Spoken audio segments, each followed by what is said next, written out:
Hello दोस्तों, ये रिश्ता क्या गलत है स्टार प्लस के मोस्ट पॉपुलर शो में आपको दिखाया जाएगा। जो दादी होती है वो कहती है कि हमें किसी से कोई ज़रूरत नहीं है माफ़ी मांगने की, जो गलती इसने की है वो की है, क्योंकि ये हमारे समाज में अच्छा नहीं लगता है।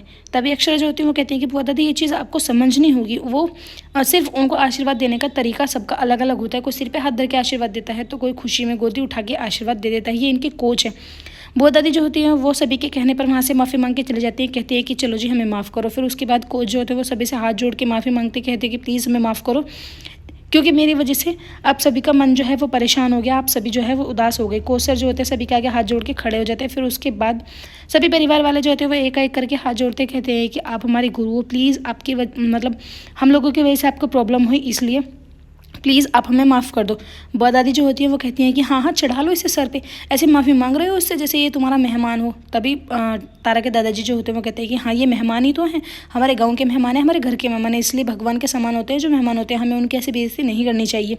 तारा जो होती है वो रो रो के पागल हो जाती है। उन्हें ये लगता है कि कहीं हमारे कोच सर हमारा जो सिलेक्शन हुआ है उसको फेल ना कर दे, कहीं कोई अड़चन ना आ जाए। फिर उसके बाद सभी लोग जो होते हैं वो हंसने लगते हैं, खुशी हो जाती है, एक एक करके सभी वहाँ से चले जाते हैं। तारा जो होती है बहुत ज़्यादा परेशान होती है, कमरे में जाके बैठ जाती है। तभी उनके भाई जो होते हैं उनके पास जाते हैं, कहते हैं कि अरे तू परेशान क्यों हो रही है, तुझे तो बल्कि खुश होना चाहिए कि तुझे इतना अच्छा परिवार मिला है कि वो देखना तेरा तुझे कैसे सपोर्ट करता है। तभी तारा जो होती है वो कहती है कि सपोर्ट करना अच्छी बात है, लेकिन वो लोग मतलब बुआ दादी ने मुझे कितनी गंदी गंदी बातें बोली हैं, आपने किसी ने ये ध्यान नहीं दिया। ज़रूरी नहीं है कि सपोर्ट करने से सारी बातें जो हैं वो ख़त्म हो जाए। उधर तारा जो होती है वो अपने भैया से ही बात कर रही होती है कि अक्षरा और नैतिक जो होते हैं वो घूम रहे होते हैं, सोच रहे होते हैं कि कैसे सभी को जो है मतलब प्रॉब्लम से बाहर निकाले। शौर्य भैया भी प्रॉब्लम में है, दादू और नमन करिश्मा भी हैं। तारा डुग्गू आपस में सही से बात नहीं कर रहे हैं। प्रीति जो होती है वो सारी बीच में आग लगा रही होती है।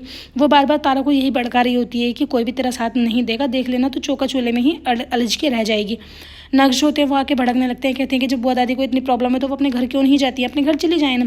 तभी अक्षरा जो होती है वो हंसने लगती है, कहती है कि इन फ्यूचर में अगर हमें तारा से कोई प्रॉब्लम होगी तो तुम तो डुग्गू हमें भी यही कहोगे कि हम लोग कहीं चले जाएं, इसलिए प्रॉब्लम से भागना नहीं चाहिए, उसका बल्कि सॉल्यूशन करना चाहिए। वो पुराने ज़माने की हैं, भला उन्हें कैसे समझाया जाएगा, कैसे वो एडजस्ट कर पाएंगे। थोड़ा बहुत एडजस्ट तुम्हें और तारा को ही करना पड़ेगा। प्रीति फिर से भड़काने लगती है, कहती है कि देखना बुआ दादी को सबने अच्छा बता दिया है और गलती तेरी ही निकल गई है, अब देखना तेरे साथ हमेशा ऐसे ही होगा।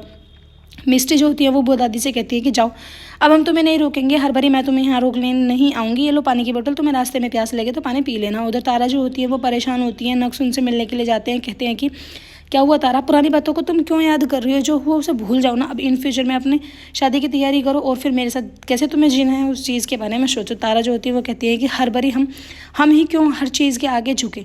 नक्श जो होते हैं वो कहते हैं कि मम्मा है ना, मम्मा सब कुछ ठीक कर देंगी। तारा कहते हैं कि हमें हमेशा मम्मा का सहारा लेना पड़ेगा, तो इसलिए अब हमें अपना फैसला खुद ही लेना पड़ेगा, अब हमें अपने बारे में खुद ही सोचना पड़ेगा। उधर बुआ दादी जो होती है अपना बैग पैक कर रही होती है कि तभी उनके पास दादाजी चले जाते हैं। वो हंसते हंसते जाते हैं और कहते हैं कि हमें तुमसे माफ़ी मांगनी चाहिए, अरे हमारी तो थोड़ी सी ही उम्र बची है, बच्चों को परेशान करके हम कोई बुराई नहीं लेके जाना चाहते, पता नहीं भगवान के वहाँ से हमारा कब बुलावा आ जाए।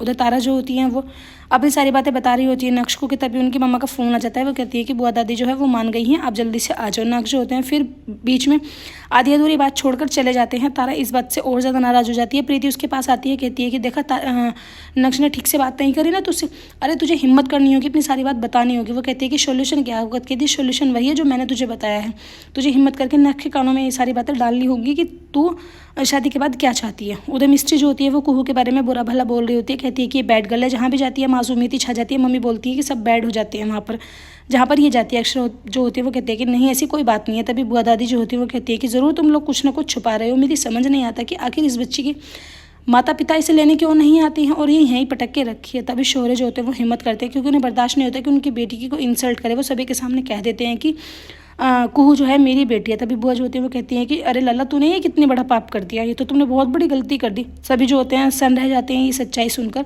अक्षरा जो होती हैं वो यही सोच रही होती हैं कि अबे दादू ने क्यों सच बताया, पहले एक बार शादी हो जाती है उसके बाद सच बता देते। एपिसोड की रनिंग ऐसी होगी फ्रेंड्स, आने वाले एपिसोड बहुत इंटरेस्टिंग है, प्लीज़ चैनल को सब्सक्राइब जरूर करें, वीडियो में लाइक करें।